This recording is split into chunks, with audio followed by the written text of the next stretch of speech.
Bharat Japan मित्रता के 50 वर्ष पूरे होने पर दोनों देशों के प्रधानमंत्रियों ने 14 दिसंबर 2006 में साल 2007 को मैत्री वर्ष के रूप में घोषित किया था और इसी सिलसिले को आगे बढ़ाते हुए जापान की राजधानी टोक्यो में Japanese Indian traditional music and dance festival का आयोजन किया गया और इसके लिए सहारा समय को विशेष मीडिया पार्टनर के तौर पर आमंत्रित किया गया। तो आपको रूबरू कराते हैं म्यूजिक एंड डांस फेस्टिवल के इस सफर से हमारे खास कार्यक्रम इवनिंग इन टोक्यो में।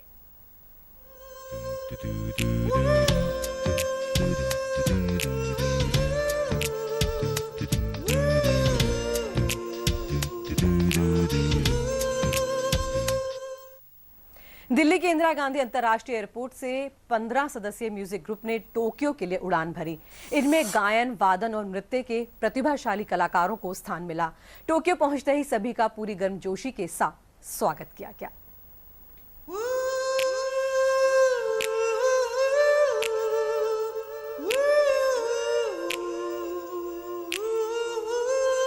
सुर, साज और संगीत को सरहदें नहीं रोक सकती।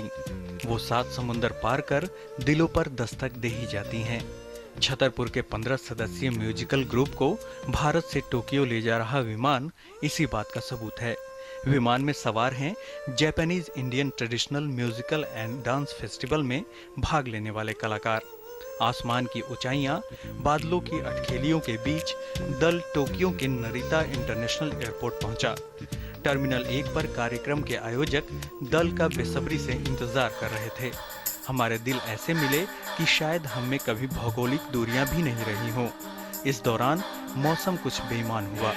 बारिश, तेज हवाओं ने मानो हमारे आने की खुशी का आगाज कर दिया। फिर भारतीय दल अपने गंतव्य की ओर रवाना हो गया। इस दौरान दल का जापानी भाषा में स्वागत किया गया, जिसका अनुवाद पहले अंग्रेजी और फिर हिंदी में किया गया। उसके बाद दल के सम्मान में एक रात्रि भोज का आयोजन किया गया। टोक्यो में आते ही जिस तरह से भारतीय दल का स्वागत किया गया, लगता है आने वाले समय में यह स्वागत एक नया अध्याय लिखेगा भारत जापान मैत्री वर्ष के लिए। Ravindra Arjariya, Sahara news bureau, Tokyo, Japan. हमारे संवाददाता रविंद्र अर्जरिया ने टोक्यो में एम्बेसी ऑफ इंडिया में इस फ्रेंडशिप फैशन मिशन के प्रमुख श्री संजय भट्टाचार्य से खास बातचीत की।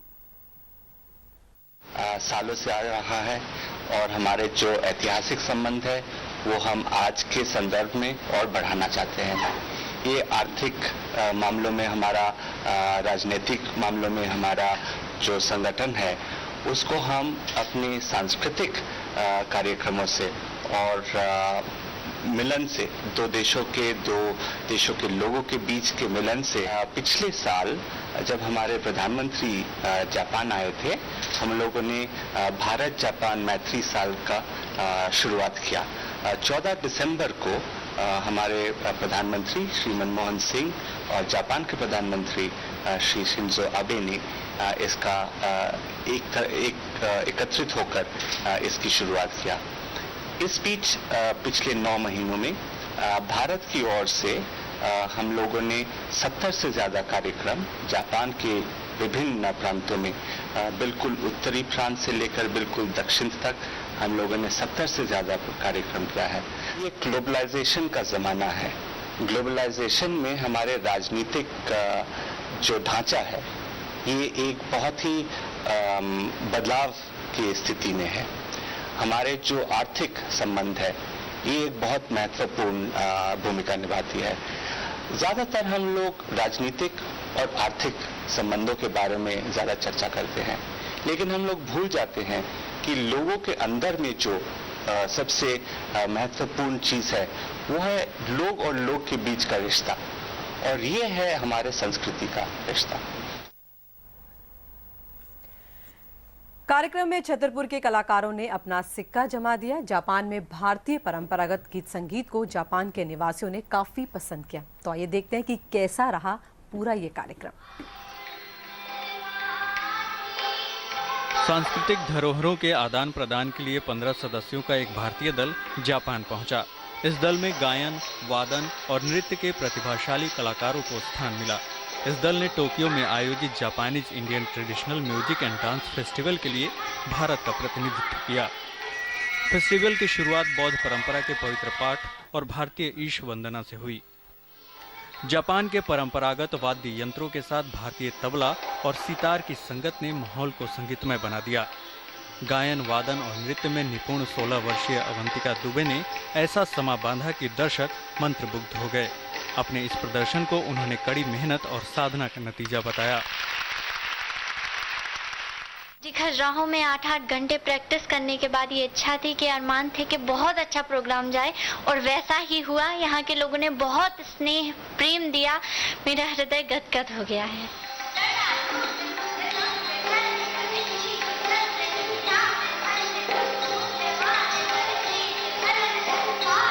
प्रसिद्ध कथक नृत्यांगना सीलम सचान ने भी अपनी लाजवाब प्रस्तुति दी।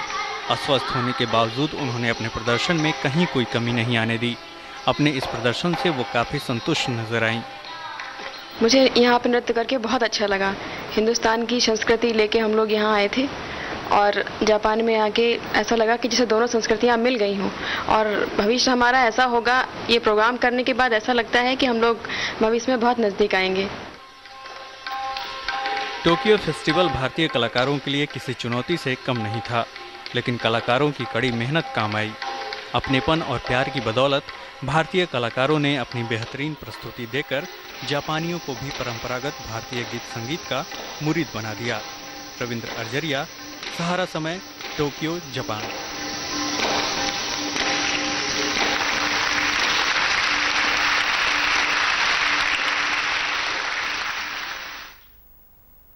इस खास पेशकश से जुड़ी अभी और भी खबरें बाकी हैं, लेकिन फिलहाल वक्त है एक ब्रेक का।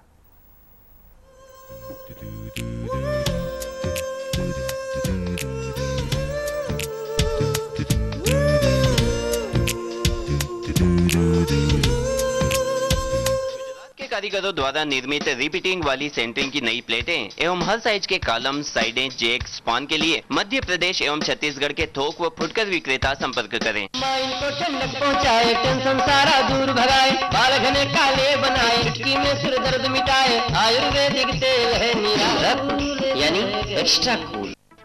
विंध्य हर्बल्स, मध्य प्रदेश राज्य लघु वनोपज संघ खरीदता है कच्चा माल सीधे बनवासी से। विंध्य हर्बल्स का एक एक प्रोडक्ट अंतर्राष्ट्रीय मानकों पर जांचा परखा जाता है, ताकि क्वालिटी से कोई समझौता न हो। विभिन्न परीक्षणों से गुजरे विंध्य हर्बल्स के प्रोडक्ट को ग्राहक पूरे भरोसे के साथ इस्तेमाल कर सकते हैं, क्योंकि विंध्य हर्बल्स का नाम ही शुद्धता की गारंटी है। फिल्मी दुनिया की दास्तान, सितारों से सजा आसमान, हर हफ्ते फिल्मों के नए नए रंग, कहीं निराशा कहीं उमंग, लोकेशंस की बातें, सितारों से मुलाकातें, कुछ खबरें कुछ गपशप, सिनेमा शो, शनिवार रात 8:30 बजे सिर्फ सहारा समय मध्य प्रदेश छत्तीसगढ़ पर।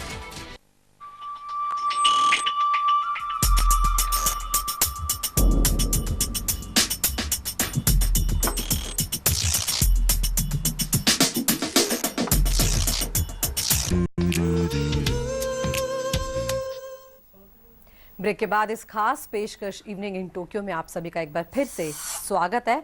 और अब हम आपको दिखाते हैं Japanese Indian traditional music and dance festival के इस पहले कार्यक्रम में भारतीय कलाकारों की प्रस्तुति की कुछ खास झलकियां।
कला संस्कृति के माध्यम से दोनों देशों के लोगों को, आम लोगों से एक दूसरे से जोड़ने के लिए वाकई में अपने आप में ये प्रयास जो है अनूठा है।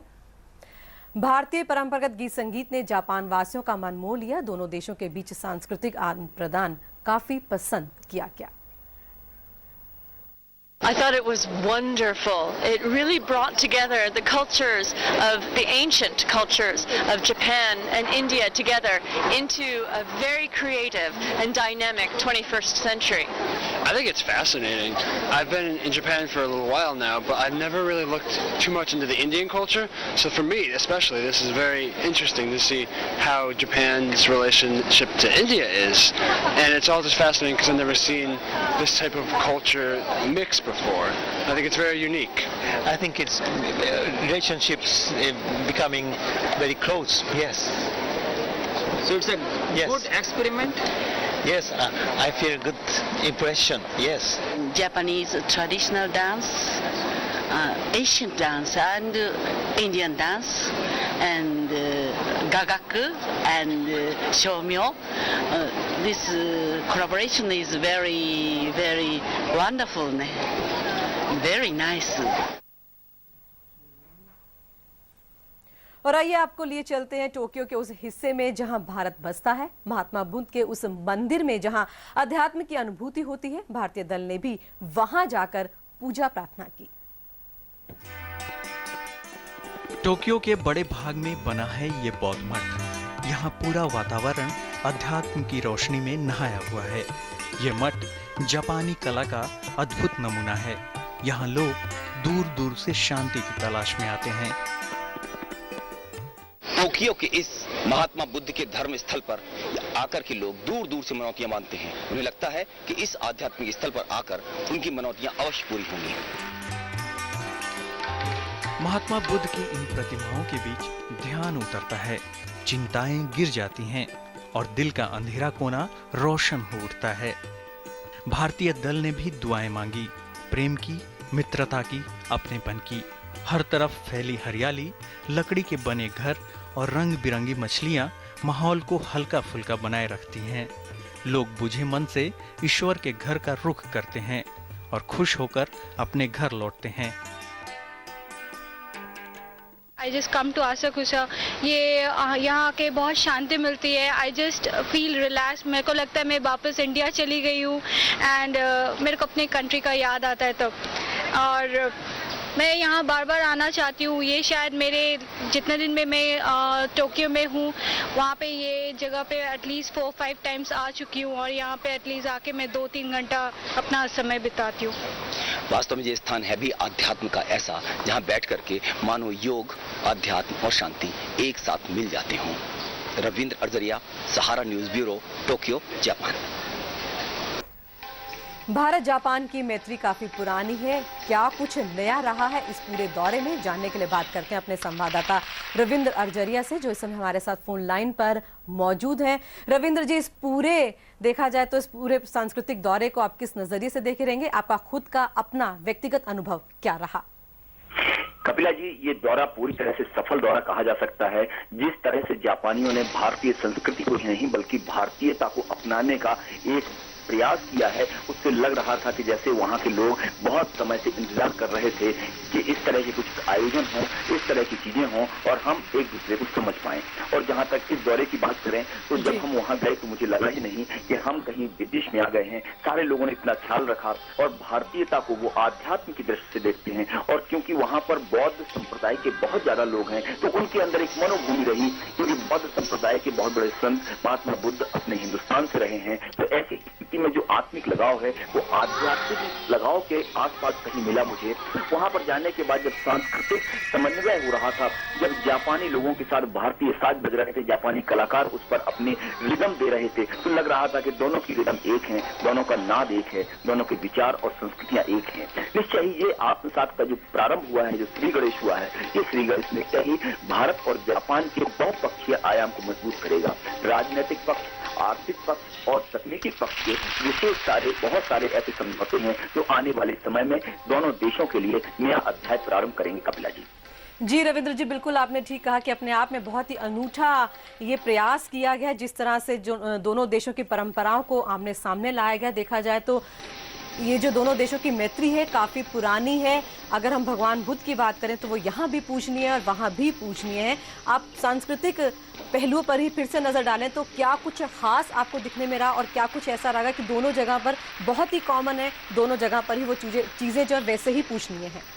कपिला जी, सबसे पहले तो मैं ये बता दूं कि वहाँ पर भी सहारा समय देखा जाता है और जब उनको पता चला कि सहारा समय मीडिया पार्टनर है तो वो लोग इतने खुश हुए और वहाँ पर जाकर के उन्होंने वेलकम किया। दूसरी बात ये मैं बताना चाहता हूँ कि जो सामान होने की स्थिति बताई, जो एकता बताई, वो एक तो वहाँ का जो रिदम है, जो नाद है, वो नाद भारतीय नाद से पूरी तरह मिलता हुआ है। जैसे कि हमने इसमें दिखाया भी है अपने दर्शकों को, तो जिस तरह से हिंदुस्तान में ओम शब्द का एक लंबा उच्चारण होता है, वैसे ही वहाँ पर वो करते हैं। तो ये जो अलाप है, जो आरोह से अवरोह और अवरोह से आरोह की तरफ बदल जाता है और ये योग का जो शब्द है वो शब्द अनंत में जाके कहीं विलीन होता है। तो पहली चीज तो ये रही। दूसरी चीज, जैसे हमारे यहाँ प्रारंभ में नगाड़ा बजा करता था मंदिरों में, वैसे आज वहाँ भी नगाड़ा बजता है। हमारे यहाँ नगाड़ा बजाने की परंपरा रख करके नगाड़ा बजाने की है और वहाँ पर खड़ा करके नगाड़ा बजाने की है। तो ये बहुत सारी चीजें हैं। अलाप लगभग एक सा है, लोगों के विचार और मंत्रोच्चारण लगभग एक से हैं, लोगों के विचार और संस्कृति एक सी है। अगर हम थोड़ा सा पीछे जाएं तो हमारा जो ब्रह्मनाद है वो ब्रह्मनाद और उनके नाद योग से कहीं ना कहीं मिलता है। दोनों के आध्यात्म पर 2.5 की फ्रिक्वेंसी मापी जाती है। तो वैज्ञानिक दृष्टिकोण से भी दोनों की फ्रिक्वेंसी जब एक है, दोनों का अलाप एक है, तो उस अलाप के साथ जो मात्राएं हैं वो जुड़ी हुई होती है।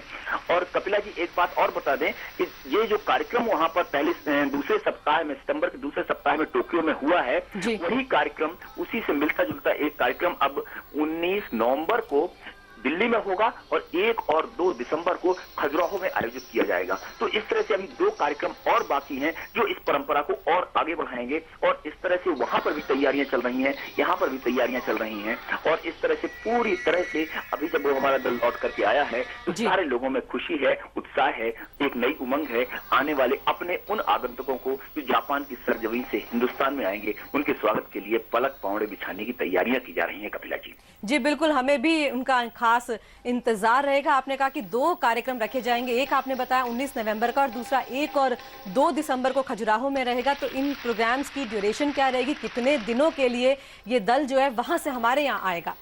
ये वैसे तो इसका शासकीय जो आयोजन है, शासकीय जो कार्यक्रम है, वो कार्यक्रम वहां से यहाँ पर 1 सप्ताह का है। 1 सप्ताह में वो एक तो दिल्ली में 29 नवंबर को एक कार्यक्रम देने वाले हैं और उस कार्यक्रम में भारत और जापान की बात करेंगे। और क्योंकि सहारा समय इसमें मीडिया पार्टनर है तो तीनों जगह से हम अपने दर्शकों को इसका कवरेज दिखाएंगे, इसके हाईलाइट्स दिखाएंगे। और सबसे बड़ी बात, जब हम वहां से चले थे अपने वापस दिल्ली के लिए तो वहां के लोगों ने कहा था कि हमें आप समय जरूर घोषित कर दें ताकि हम जापान में बैठ करके सहारा समय के माध्यम से अपने कलाकारों को भारत की सरजमीन पर प्रस्तुतिकरण करते हुए देखना चाहेंगे। तो ये जो कार्यक्रम है दिल्ली में और खजुराहो में 2 दिवसीय कार्यक्रम, इस तरह से 3 दिन का बड़ा कार्यक्रम है। लेकिन छोटे छोटे कई और कार्यक्रम है कपिला जी, जिनके लिए लोग बड़े उत्साहित हैं। हिंदुस्तान में भी लोगों की बड़ी इच्छा है कि इन कार्यक्रमों को हम देखें। और सबसे बड़ी बात ये रही कि वहां पर जिस तरह से उन्होंने भारतीयता को सराहा, जिस तरह से भारतीय संस्कृति को अपनाया, लगता है आने वाले समय में वहां पर भारत की संस्कृति और भारत के इस तरह से परंपरागत शास्त्रीय गायन,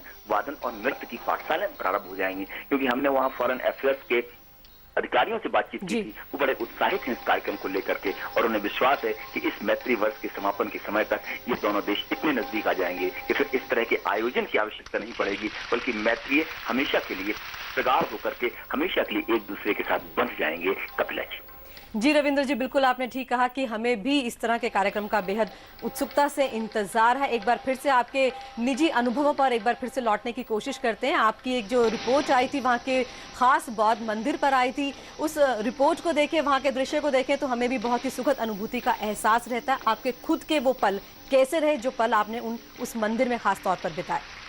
सबसे बड़ी बात यह है कि जब हम उस मंदिर में जाते हैं तो वहां पर कहीं पर हमें ये नहीं लगता कि हम जापान में हैं। जैसे ही लंबा सा प्रवेश द्वार होता है, लंबा सा गलियारा होता है, उसके ठीक सामने यज्ञ कुंड बना होता है जिसे हम यज्ञ कुंड कहते हैं और वहां पर उससे दुआओं को लेने के लिए प्रे पैप्स कहते हैं। वहां जाकर के लोग उसके धुआं को अपने आत्मसात करते हैं, वहां पर सारे लोगों का ये मानना है कि इसको लेने से हमारी जितनी भी बीमारियां हैं, व्याधियां हैं, जितने भी शारीरिक मानसिक ताप हैं, वो सब दूर होते हैं। उसके बाद हम अंदर जाते हैं तो महात्मा बुद्ध हैं, वहां पर लाफिंग बुद्धा की जो मूर्तियां हैं, वो मूर्तियां अपने आप में बहुत ज्यादा आंदोलित करती हैं मन और मस्तिष्क को। उसके बाद वहां निकलने के बाद मोमबत्ती लगाने की एक परंपरा है। कहते हैं कि यहाँ पर अगर मोमबत्ती जलाते हैं तो हमारे जीवन में प्रकाश हो जाता है, अंधकार अपने आप मिट जाता है। और सच्ची बात यह है कि धुआं लेने के बाद, दर्शन करने के उपरांत जब हम मोमबत्ती लगाते हैं तो मोमबत्ती अंदर से कहीं लगती है, लगता है हमारे अंतर आत्मा में जो कहीं ना कहीं अंधकार छाया हुआ था, वो अंधकार दूर होने लगता है। उसके बाद वहां पास में जाने के बाद एक हिलाते हुए डिब्बे में से एक छड़ निकाली जाती है।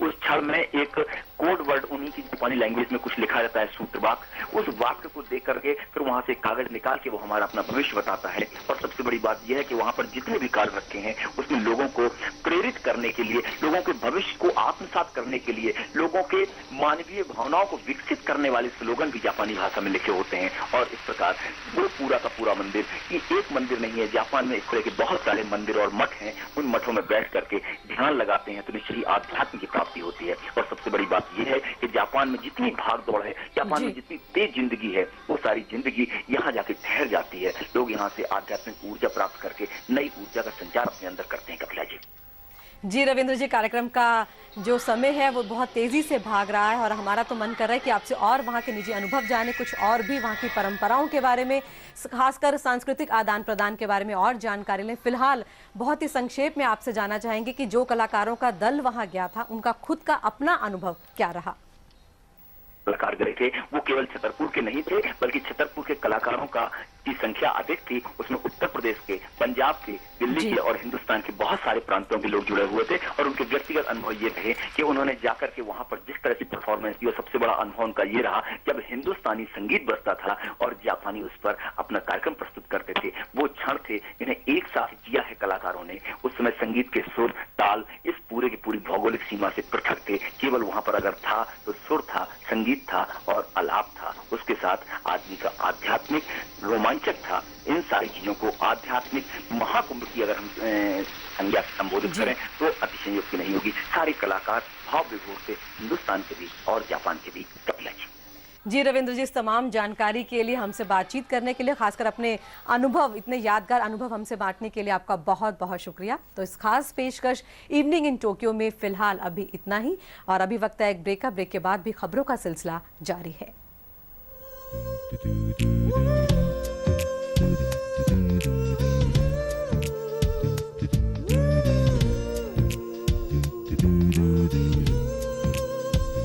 जेपी सीमेंट, गहरा यकीन, पूरा विश्वास और एक सुरक्षा का एहसास।